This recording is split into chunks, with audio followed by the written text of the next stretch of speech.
Besides her hoisted boats, an American whaler is outwardly distinguished by her try-works. She presents the curious anomaly of the most solid masonry joining with oak and hemp in constituting the completed ship. It is as if from the open field a brick kiln were transported to her planks. The try-works are planted between the foremast and mainmast, the most roomy part of the deck. The timbers beneath are of a peculiar strength, fitted to sustain the weight of an almost solid mass of brick and mortar, some 10 feet by 8 square, and 5 in height. The foundation does not penetrate the deck, but the masonry is firmly secured to the surface by ponderous knees of iron bracing it on all sides, and screwing it down to the timbers. On the flanks it is cased with wood, and at top completely covered by a large, sloping, battened hatchway. Removing this hatch we expose the great trypots, 2 in number, and each of several barrels capacity. When not in use, they are kept remarkably clean. Sometimes they are polished with soapstone and sand, till they shine within like silver punch bowls. During the night watches some cynical old sailors will crawl into them and coil themselves away there for a nap. While employed in polishing them, one man in each pot, side by side, many confidential communications are carried on, over the iron lips. It is a place also for profound mathematical meditation. It was in the left-hand tripod of the Pequod, with the soapstone diligently circling round me, that I was first indirectly struck by the remarkable fact, that in geometry all bodies gliding along the cycloid, my soapstone for example, will descend from any point in precisely the same time. Removing the fireboard from the front of the try-works, the bare masonry of that side is exposed, penetrated by the 2 iron mouths of the furnaces, directly underneath the pots. These mouths are fitted with heavy doors of iron. The intense heat of the fire is prevented from communicating itself to the deck, by means of a shallow reservoir extending under the entire enclosed surface of the works. By a tunnel inserted at the rear, this reservoir is kept replenished with water as fast as it evaporates. There are no external chimneys, they open direct from the rear wall. And here let us go back for a moment. It was about 9 o'clock at night that the Pequod's try-works were first started on this present voyage. It belonged to Stubb to oversee the business. All ready there? Off hatch, then, and start her. You cook, fire the works. This was an easy thing, for the carpenter had been thrusting his shavings into the furnace throughout the passage. Here be it said that in a whaling voyage the first fire in the try-works has to be fed for a time with wood. After that no wood is used, except as a means of quick ignition to the staple fuel.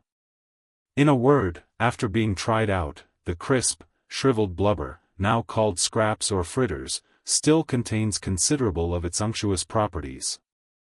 These fritters feed the flames.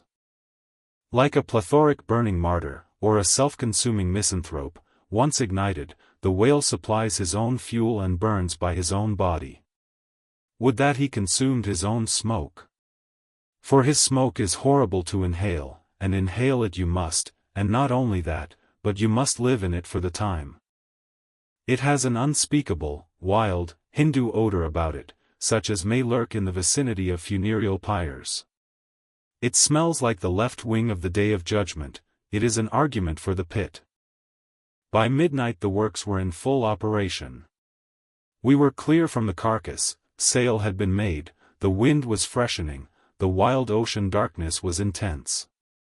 But that darkness was licked up by the fierce flames, which at intervals forked forth from the sooty flues, and illuminated every lofty rope in the rigging, as with the famed Greek fire.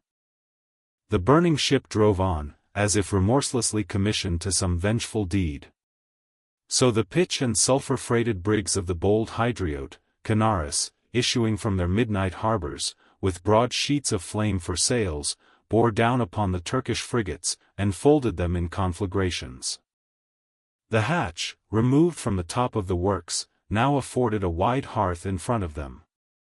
Standing on this were the Tartarian shapes of the pagan harpooneers, always the whale-ship's stokers.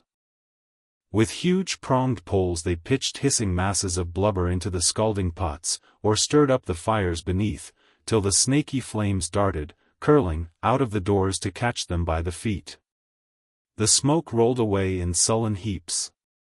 To every pitch of the ship there was a pitch of the boiling oil, which seemed all eagerness to leap into their faces. Opposite the mouth of the works, on the further side of the wide wooden hearth, was the windlass. This served for a sea sofa. Here lounged the watch, when not otherwise employed, looking into the red heat of the fire, till their eyes felt scorched in their heads. Their tawny features, now all begrimed with smoke and sweat, their matted beards, and the contrasting barbaric brilliancy of their teeth, all these were strangely revealed in the capricious emblazonings of the works. As they narrated to each other their unholy adventures, their tales of terror told in words of mirth, as their uncivilized laughter forked upwards out of them, like the flames from the furnace, as to and fro, in their front, the harpooneers wildly gesticulated with their huge pronged forks and dippers, as the wind howled on, and the sea leaped, and the ship groaned and dived, and yet steadfastly shot her red hell further and further into the blackness of the sea and the night, and scornfully champed the white bone in her mouth, and viciously spat round her on all sides. Then the rushing Pequod, freighted with savages, and laden with fire, and burning a corpse, and plunging into that blackness of darkness, seemed the material counterpart of her monomaniac commander's soul. So seemed it to me, as I stood at her helm, and for long hours silently guided the way of this fire ship on the sea.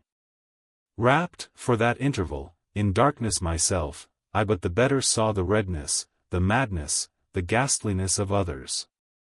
The continual sight of the fiend shapes before me, capering half in smoke and half in fire, these at last begot kindred visions in my soul, so soon as I began to yield to that unaccountable drowsiness which ever would come over me at a midnight helm.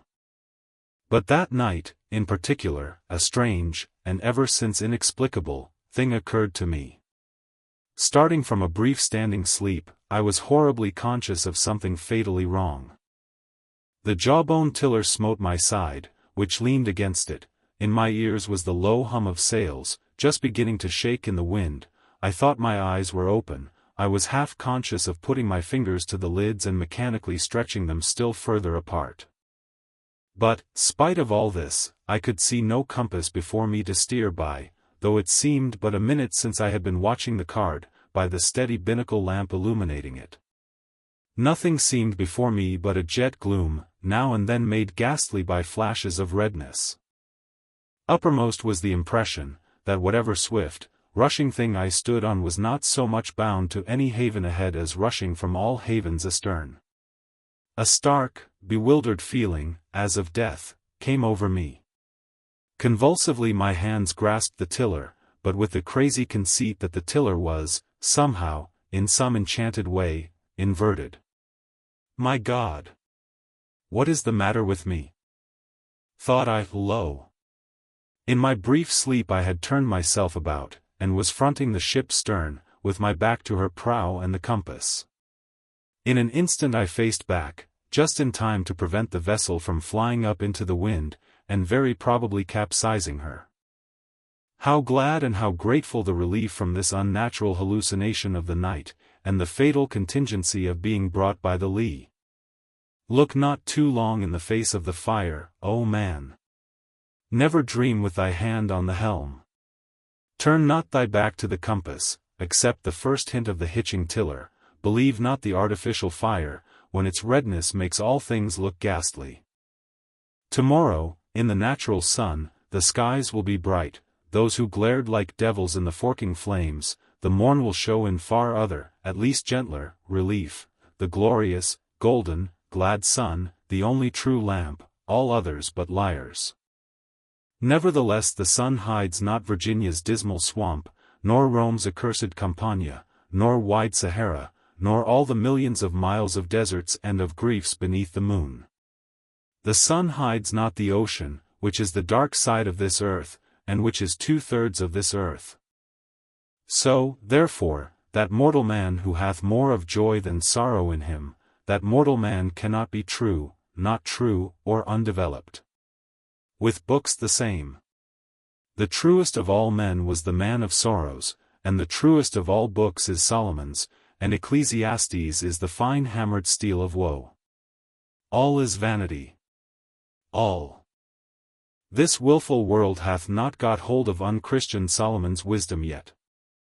But he who dodges hospitals and jails, and walks fast crossing graveyards, and would rather talk of operas than hell, calls Cooper, Young, Pascal, Rousseau, poor devils all of sick men, and throughout a carefree lifetime swears by Rabelais as passing wise, and therefore jolly. Not that man is fitted to sit down on tombstones, and break the green damp mold with unfathomably wondrous Solomon. But even Solomon, he says, the man that wandereth out of the way of understanding shall remain, i.e., even while living, in the congregation of the dead. Give not thyself up, then, to fire, lest it invert thee, deaden thee, as for the time it did me. There is a wisdom that is woe, but there is a woe that is madness. And there is a Catskill eagle in some souls that can alike dive down into the blackest gorges, and soar out of them again and become invisible in the sunny spaces. And even if he forever flies within the gorge, that gorge is in the mountains, so that even in his lowest swoop the mountain eagle is still higher than other birds upon the plain, even though they soar.